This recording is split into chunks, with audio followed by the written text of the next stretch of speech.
Oyun Diyarı kanalıma hoş geldiniz arkadaşlar. Bugün sizlere straforlu slime yapmayı göstereceğim. Burada slime'ım var. Şöyle sarı bir slime'ım var arkadaşlar. Bunu bayağı bir önceden yapmıştım. Buraya da böyle straforlarımı ayıkladım. Bunlar böyle bütün şeklindeydi. Kırtasiyelerden de böyle az yapmak istiyorsanız top şeklinde bulabilirsiniz. Şimdi slime'ımızı içine atalım. Acaba nasıl olacak arkadaşlar? Galiba birazcık fazla geldi bu straforlar.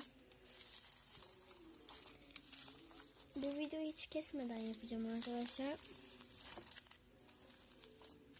Evet.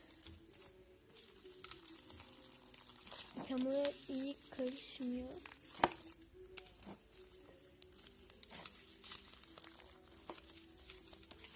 Birazcık zor olacak